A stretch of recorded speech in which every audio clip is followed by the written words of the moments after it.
Welcome to Fearless Females, where ambition meets resilience. Meet your guide, Lorie Jones, president of Fidelis Wealth Advisors.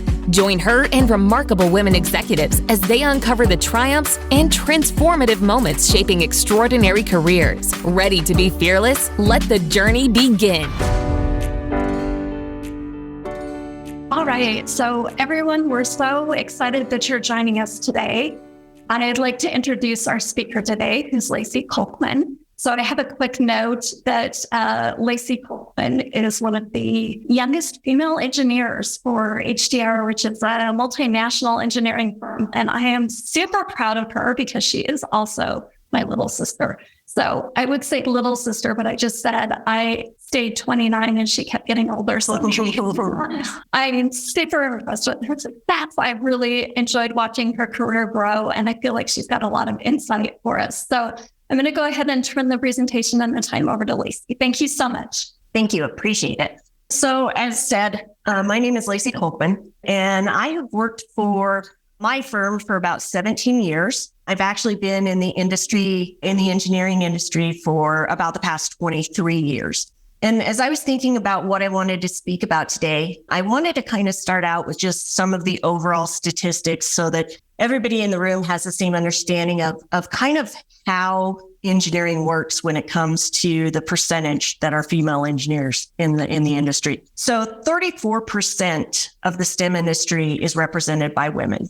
And engineering, there's only 15%. So for every 100 people I meet at a conference, 15 are women and 85 are men.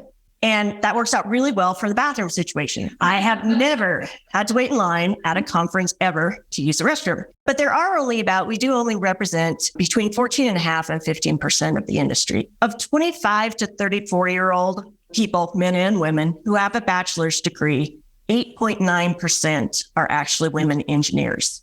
So as the younger generations come up, we do start to see a little more of the female influence in the engineering field, but we still see that 70% of those women who have a bachelor's degree are working in non-STEM occupations. So how does this break down for the engineering field?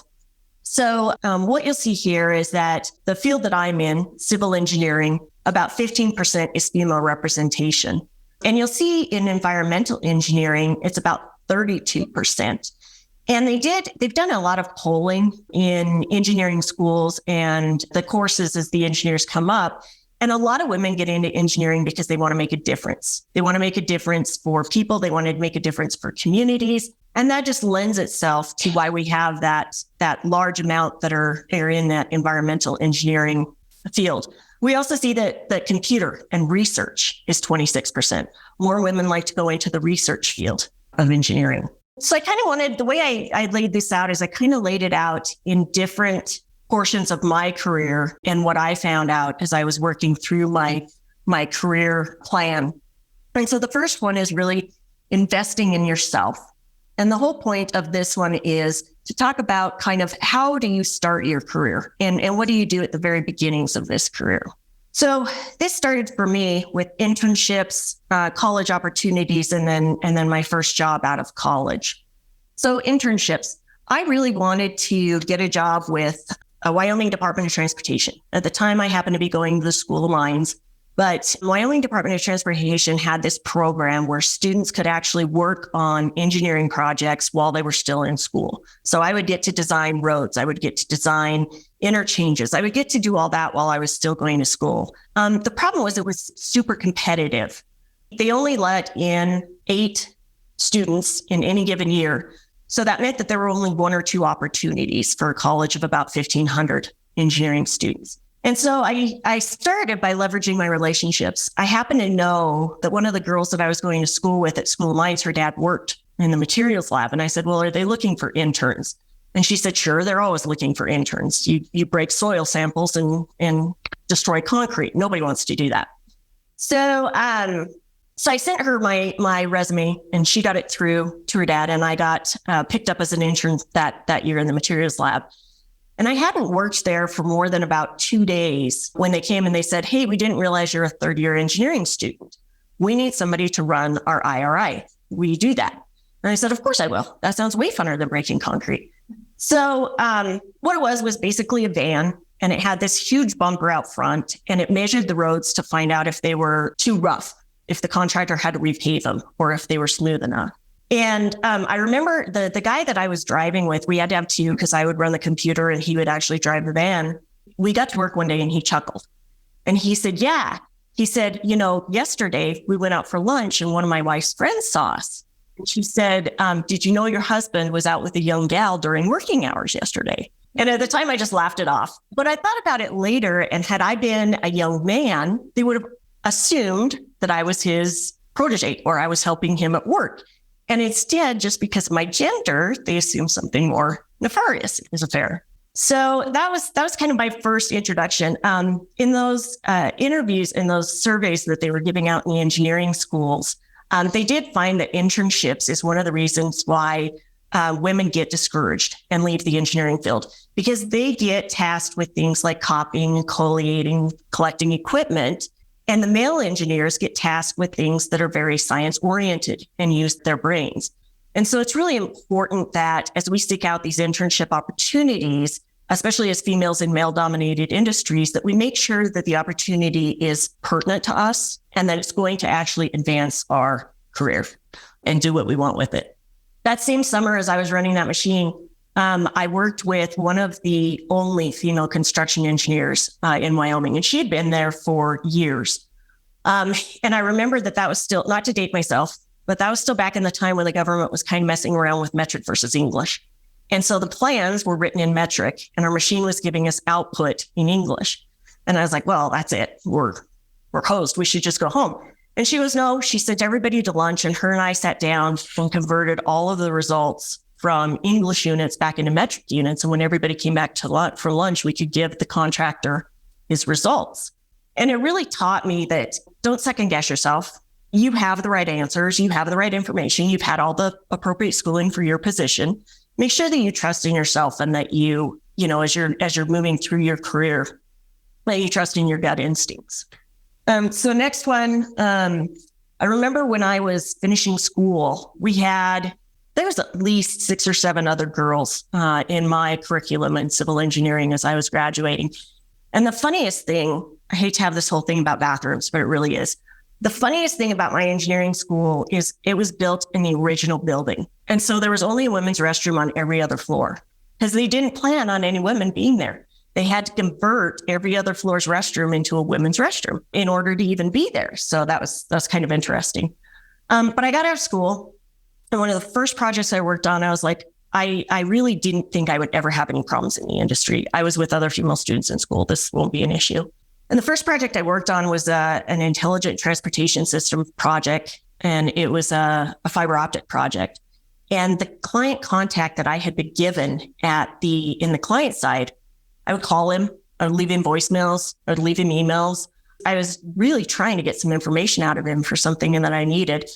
And I began to notice that he would call my male colleagues back and he would not call me back. And so I had a decision. I mean, I could go tattle to my boss. I could go tattle to his boss. I could potentially create a more contentious working relationship with him and not be able to work with him as a client in the future. So instead, I just worked around him. I found a way to get the information I needed from other folks in the DOT. I found a way to make sure that I was still fulfilling my part of the job and getting everything done. But I was able to work around the issue and find my own solution and not have to go to a bunch of other people complaining about the issue. So at that time, I decided to change firms. My company that I was working with was sending me to these leadership courses, but it was just too small. It just wasn't going to allow me the growth opportunities that I wanted. And so I went and interviewed for the company I work with now. And the interesting thing about that is that my boss was female. The one who ran the entire office there was female. And we joked because her PE license number was so low, it was in like double digits. So that means that, now there's like 10,000 PE licenses in that state. She was like 96. So she'd been around for a really long time. And she was really easy to work with. She gave me immediate access, direct access to the clients. One of the first projects I worked on for her was a land developer who was building a casino. I felt so privileged because we got to take a private jet, right? To go talk to the feds about this entrance that they wanted. And so I got on the plane with everybody else and we were flying up there, and I realized that it was my boss that was female, the environmental engineer who was female, myself, the traffic engineer who was female. And I was like, I've never been in a meeting where this represented. But it also gave me an opportunity to really, like when I wanted my first big bump in pay, to sit down with her and say, hey, here's what I've offered to this company and here's what I think I deserve.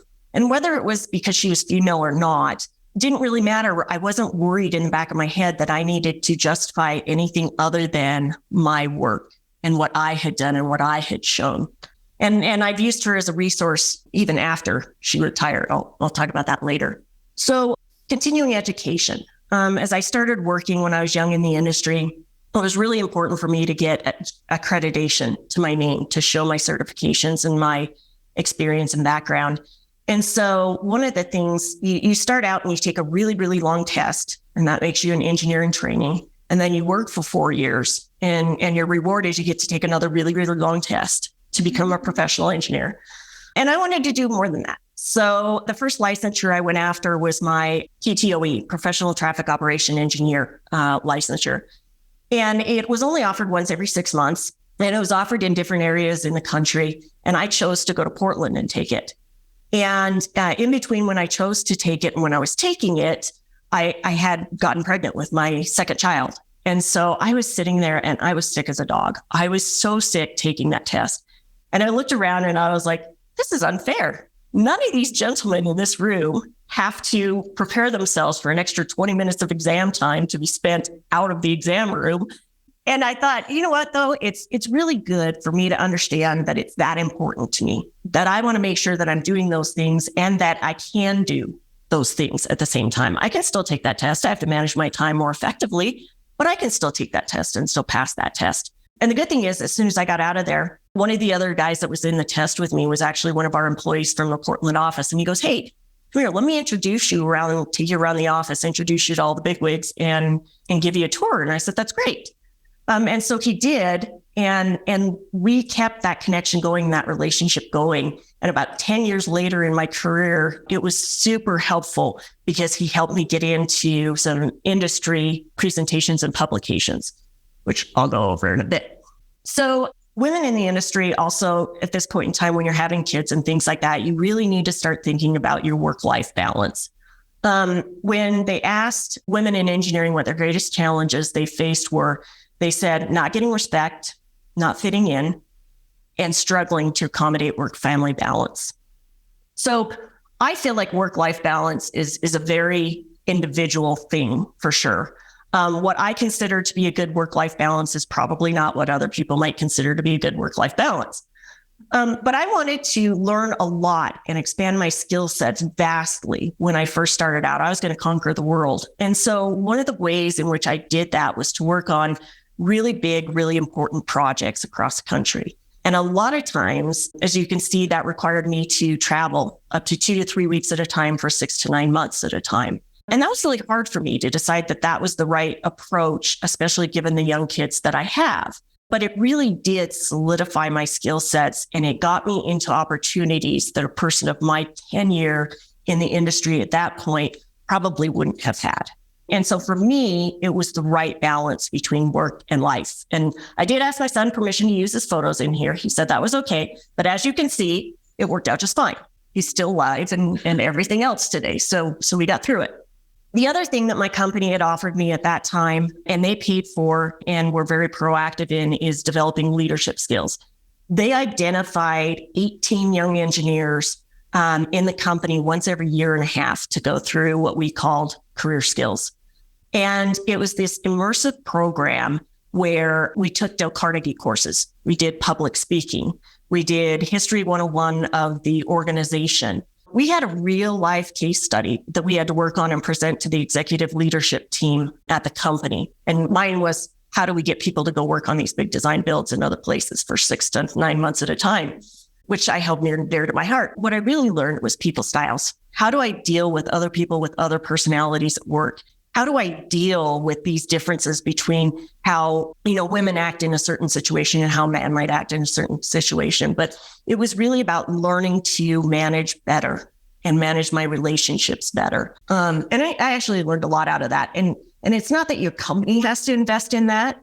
You can invest in yourself in those things. Everybody can go take a Dale Carnegie course. Everybody can start taking public speaking. These are all things that we can do to enhance our own career and our own communication styles. So as I started moving up, I became the Southwest area leader, the professional associate, and expanded my career contacts. One thing that always bugged me is when people would say, well, you're a female engineer. Well, if you're a man, do they call you a man engineer? No, they just call you an engineer. So I never wanted to be a female engineer. I only wanted to be a good engineer. And so I wanted to make sure that I managed to cultivate really good professional relationships that I would be able to use later in my career. And some of those relationships were very much co-partnerships with other men in engineering, with my peer group. I had a client, and this client he was not American born. And he was from a different country that had really different ideas of what women in the workforce should look like and should be. And so a colleague of mine and I, he was actually the bad guy. He was the competitor, but we both had to go to all these project meetings together because we were working on the same thing. And he picked up on this really early on in the conversations, that I would get talked over, that I would get interrupted, that I would get talked down to, like I didn't understand the concepts that were being thrown around. And almost immediately he stepped in. And when I would get interrupted, he would stop the conversation and say, I'm sorry, I think you had a point. Or he would say, well, we have to give the kudos to Laycee on this one, because she sure, pulled it out in the end when we didn't think we could. And it's not that I couldn't have stuck up for myself. I certainly could have. I'm a very loud person. I can handle that. But it was just that understanding that he saw the room and what was going on and didn't intend to have it happening while he was there. And I really appreciate relationships like that. He later came to work for my firm and has mentioned more than once that he can't believe I kept my cool during those conversations, that the professionalism was really good there. But I did. It was all about just knowing my stuff, being in the room, being able to answer the questions, and making sure that I was well educated about the topics. So this is where mentor-protege relationships, this was a big deal to me, because in order to get some of the advancements that I had in my career, like professional associate, things like that, I had to have a bunch of publications and presentations. I had to make myself more relevant to the industry, not just to my company. And so this is where I met back up with a guy I met in Portland, who had taken me around, and I said, hey, you've been presenting to FHWA, you've been presenting at TRB. Why don't we team up and you can mentor me through my first 3 presentations and then turn me loose? And he said, absolutely. So we worked on some abstracts and got them put together. And he and I went and presented at all these national conferences that summer. And since then, I've written a chapter for a book. I've been published in a number of bridge engineering magazines, and I've presented at more than 36 of those national conferences. So it really was about working with the people I'm working with those good mentors, finding those good mentors, and then having them help me through my career steps and getting what I wanted to. This one's kind of funny, so I put it in there. I got asked very early on in my career, not very early on, it was actually about 11, 12 years ago, to run this big project in this rural area in Nevada. And it wasn't anything that a traffic engineer would normally do. It was tearing down a bridge and building a new bridge on the side and sliding it into place in 24 hours. And I stepped out of my comfort zone. I was like, yep, I can do that. I can do that, even though I know nothing about bridges. And so I took on that challenge and that opportunity, and it actually worked out really, really well for me. We ended up having all of the feds come to the actual tear down and slide in of the bridge, which happened in 24 hours. They were sitting at the Walmart just watching the whole thing happen. No stress, only having 24 hours to finish something that big. It was great. But it was really funny because I worked with mostly guys in the field on that one. And it was so funny. I was sitting in a meeting one day, and they were all upset that we were out of Dawn dishwasher detergent or dishwash soap. And I couldn't understand why. I just didn't get it. I was like, I really don't care. And come to find out, that's the lubricant they use on the Teflon pads to slide the bridge into place. So the fact that we had bought Walmart out of all their Dawn dishwasher detergent was actually a big deal. And of course, it was a soundbite, and the media caught on, and it turned into this big thing as part of this publication that we put into the Bridge magazine. But it was an experience where I was not only the project manager, but most of the guys in the construction field were men and were older than me. And I was their manager on this project. And so it really taught me, making sure that I held my own ground, making sure that I kept in charge of the situation, making sure that everybody knew that I was going to be the decision maker on this project was really important. And it was a really good experience for me.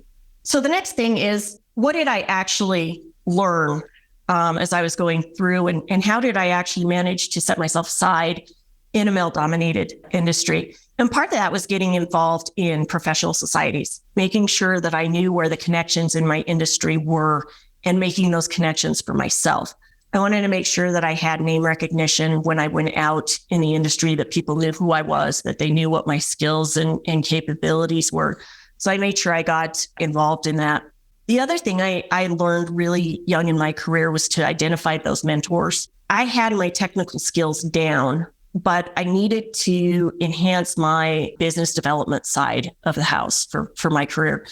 And that's more about marketing. That's more about, how we set our budgets, things like that. And so I went and talked to one of the guys who ran the local office. And I said, hey, I'd like to shadow you through this entire budgeting process. And I knew I was going to have to do it on my own time. I knew I'd have to take care of my work after hours, things like that. But it really gave me a lot of insight into how decisions were being made, how we were deciding which business lines we wanted to go after, how we were making decisions about what our utilization would be and what our budgets for the next year would be and what our overhead was. And so I really spent a lot of time just following them around to their different meetings and absorbing all of the information. And that's one of the better pieces of advice I had ever gotten in my career, is to make sure that you identify those mentors in your field and make sure that you connect with them and get a meaningful experience out of it. The next thing I wanted to do in my career is I wanted to move up. I was an area leader. I was a professional associate. What I really wanted to be was top dog, as we all do. And so I wanted to be the national director, and I wanted to be a vice president for the company. And so I said, okay, this is what I want to do. And the job became open, and I had the opportunity to interview for it. And I actually knew about the job well in advance. So I called up. She had already retired. But my boss in the office that I interviewed for, she was retired, and I called her up and I said, hey, I want this position. What do I need to do to get this position? And she gave me a whole list of things I needed to do. I needed to go talk to all the business development leads and make sure that they understood what the position was and what do they want to get out of it. I needed to go talk to all of the executive leadership team. And two of the women who sat on the executive leadership team were in charge of basically the WTS, the Women in Transportation Engineering Society. And the other one had sat on our board of directors previously. And so it was really important for me to understand and get their take on how do I sit at that table with everybody else and know my place and show that, I'm here for this. And so I spent about probably like 3 or 4 hours a week for about 3 months just working on this new job and how I was going to interview for it and how I was going to answer the questions for it and things like that. When it came time for the interview, the other two candidates were both gentlemen. Both of them had a stronger resume than I had. Both of them had a longer tenure in the industry than I had. And the vote was split on the interview panel. And they called up my ex-boss and they said, hey, here's what's going on. We're split. And he said, I want you to know what's been going on in the background. And he told them about all of the work that I've been doing to get myself ready for that interview and all the interest I had shown in making sure that I was well informed and ready for that next career step. And he said, this is the kind of excitement we need in these positions. And so I actually did get the national director position and soon after the vice president position. And so it worked really well for me to make sure that others knew what I was doing and the things that I was accomplishing and achieving, because in the end, that was the tiebreaker in that particular situation. So later, as I continued working in my career, this is actually a newspaper clip. It came out of Omaha, but it's about WTS in Colorado. It's the Women Transportation. Recognized our leadership. If you remember the I-70 Mountain Express Lane project out here that goes up to the ski resorts that added the toll lane through there, that was my project. So we got a national award for that. And we also got accolades in a number of different distributions and media outlets. The other project I worked on was US 36, the big design build between Boulder and I-25. And that one, because of some of the innovative work we did, I ended up getting the Colorado Transportation Engineer of the Year award that year when we were working on it. And so as I continued to just work on my projects, hone my skills, and be master of my craft, then I started being recognized in that venue. And that's when I started looking towards how do we develop this within our young engineers within the company. And so I started looking at now, how do I take this information and how do I pass it on to the next generation of young engineers? And I had an engineer who was working down south, and she had seen a string of men that were being advanced into management and leadership in her office, in her state. And she said, I just don't see it. I don't see how I'm ever going to move out from where I am and get up here with this long stream coming ahead of me. And I said, well, have you ever thought about potentially relocating? And she said, no. And I said, well, I have other areas within the company that don't have as much leadership, that are looking for people to come in and especially diversity and things like that, are looking for people to come in and really run and manage these different transportation groups. And she said, okay. And she thought about it. And she said, yeah, I'd like to. Where should I go? And I actually knew that there was this area where we had some of the folks that I had grown up with in the industry. The ladies were in very high positions. One of them was running the public works department at a local agency. The other one was running one of the biggest traffic management centers in the country.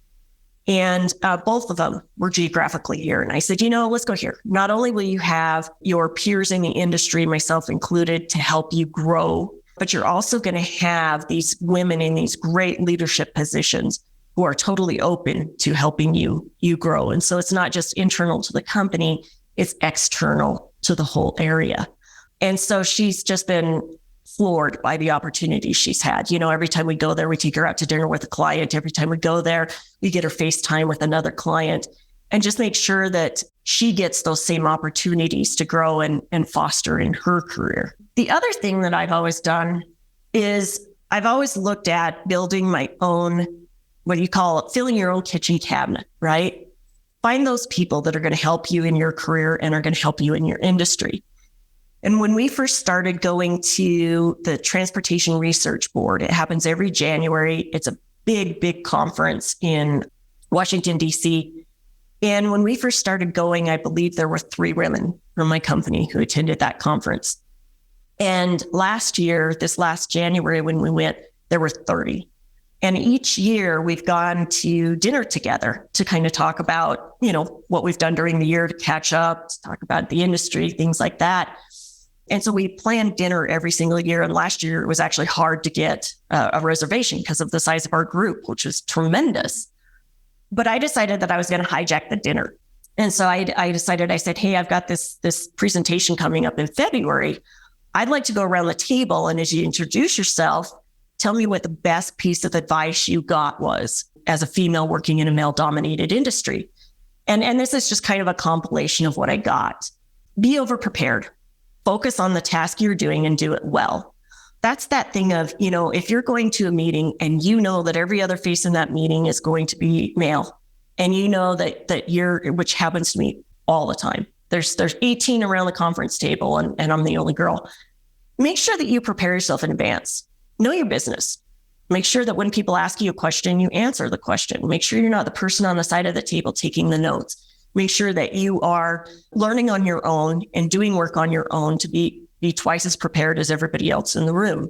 And that not only helps you as a female in a male-dominated industry, but that helps you be ahead in your own work.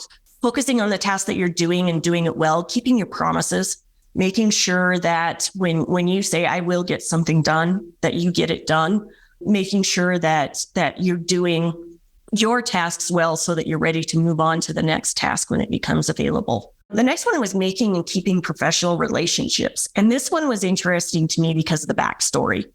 The lady who told it to me was working for a local agency, and she often had to meet with contractors. And she would tell them, what they needed for an upcoming project and things like that. And it was her way of communicating with all these contractors so that when they turned in their bid, it wasn't, way out of whack because they didn't know what was going to happen. They didn't know what was going on the project. And she said, because of the Me Too movement, the contractor had made a conscious decision to no longer have these sidebar conversations. So it would be two male contractors and herself that would go out to the bar and chat about these things. And they said, nope, it's against company policy now. And she said it was really hard to keep my professional relationship with them when I couldn't meet with them outside of the office, when I couldn't have, those conversations anymore.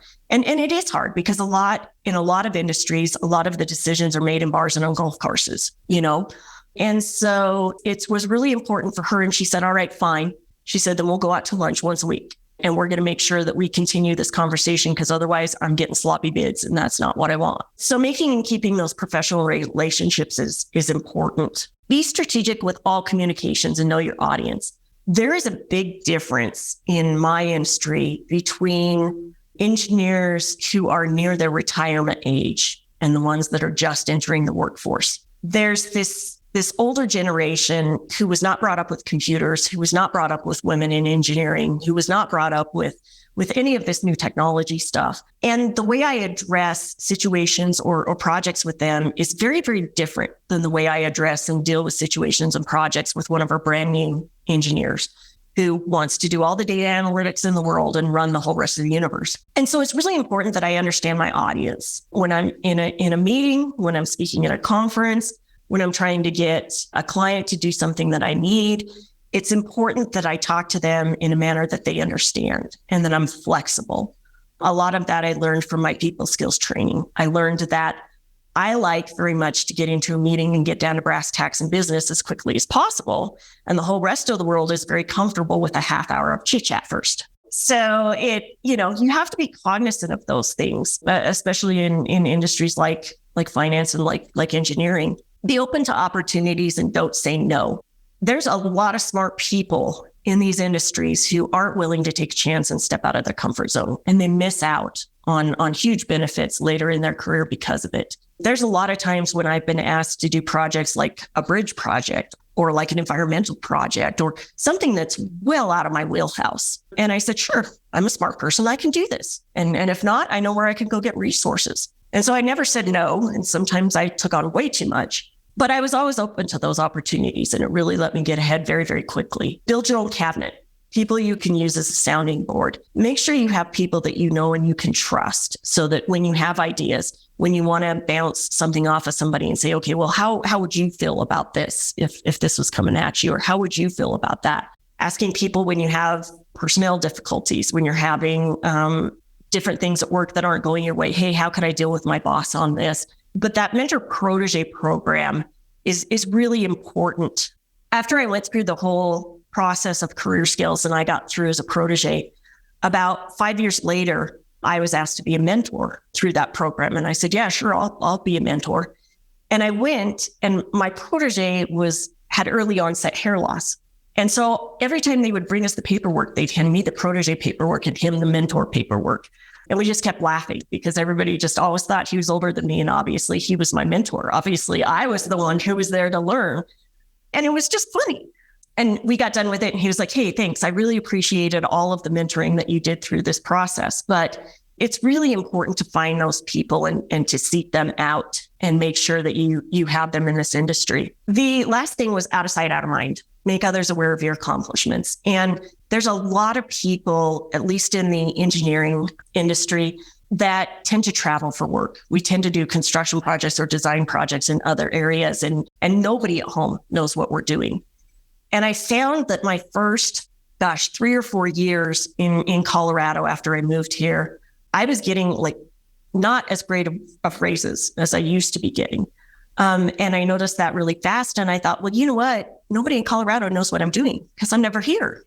I'm always in Nevada or in Arkansas or everywhere else, but I'm never here. And so I started making it a point of providing my supervisors with a monthly update. Hey guys, here's what we won this month. Here's what I specifically contributed to. And it's not a brag sheet.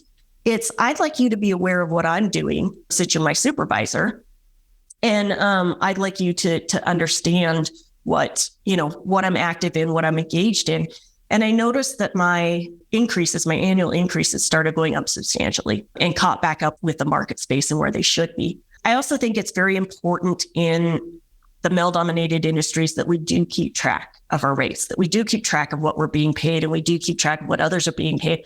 Some companies don't like you to talk about that, but in my position, when I started interviewing candidates who were less qualified than I was for rates that were higher than mine, I called a timeout. And I said, we need to do a rate correction here because I should not be hiring people that are less qualified than I am at a higher rate than I am. And of course, my manager was like, I completely agree with you. We didn't even know this was happening.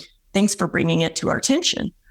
But that is another thing, making sure that people are aware of your accomplishments and making sure that you're getting fair market value for those accomplishments. So that's what I had to present today. I would welcome if there's any questions, or we have some time to field some questions, I think. So have you found any advantages?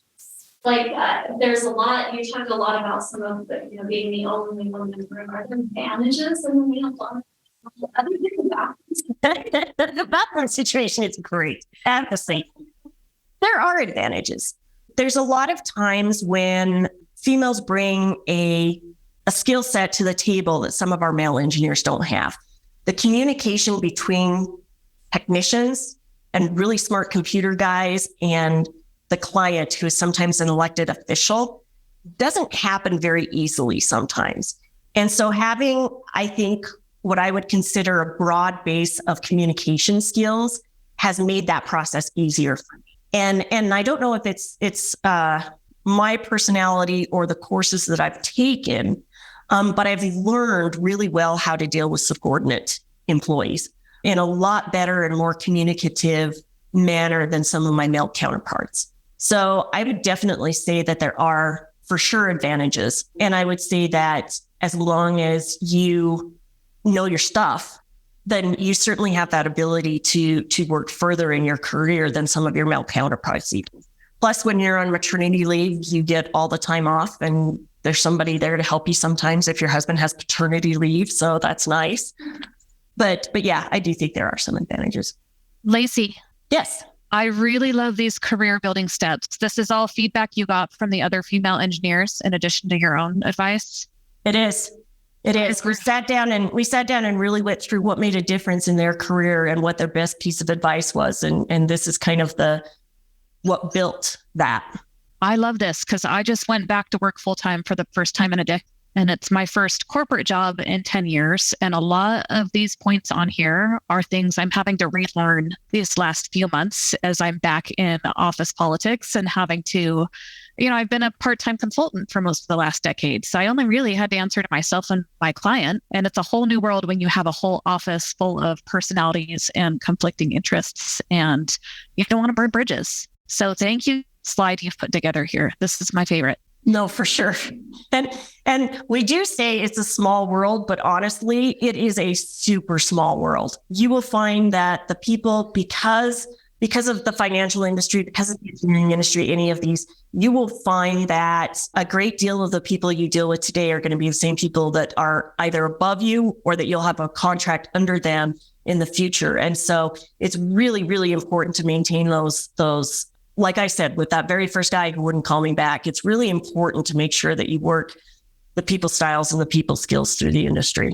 As a follow-up, what are some of the organizations you've joined that you found most useful professionally? So I really like the national organizations. I like the ones that deal at a national level. Usually there's local chapters, there's regional chapters, and then there's national chapters. The reason I like the national chapters is because they're usually bigger and they usually have more engagement.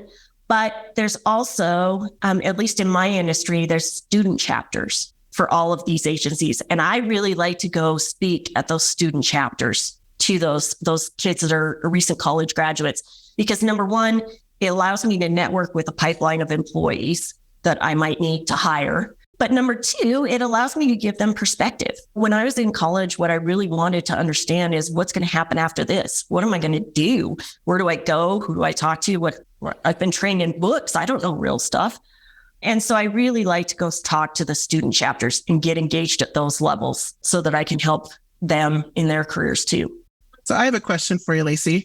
I work in finance, not engineering, but as a woman leader, I've encountered this a bit where you can either be too nice, not tough enough, or you can be too assertive and not emotionally intelligent. And you have to find out, you have to find somewhere in between.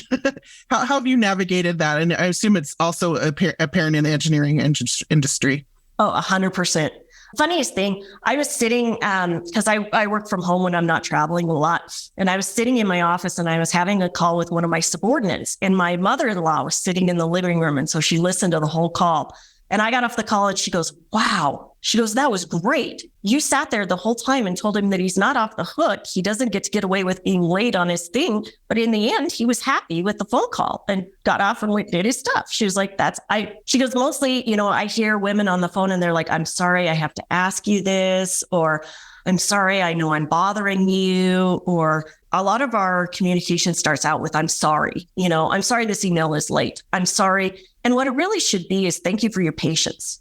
Thank you for, I understand what a hard job you're doing for me. And I understand that this is conflicting with some of your other projects, but this can't fail. And you've got to understand that you and I are on the hook for this and making sure that this gets to the client in this much time.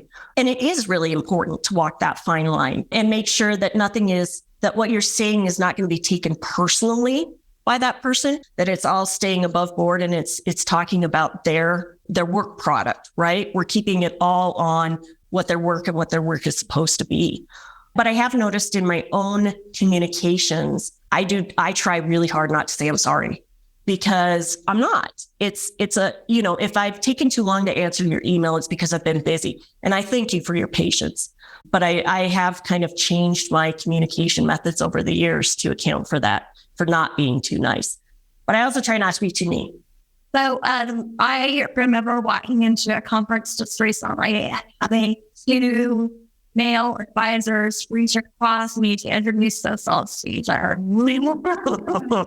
Yeah. It's all about same situation. How do you be assertive in that way without coming across as, like, how do you navigate that sort of a situation? What do you do when you're in a room? So I'm a loudmouth. So that never happens to me. Like, I'm the first person in there, like, oh yeah, hey, I'm here. And you know who you are.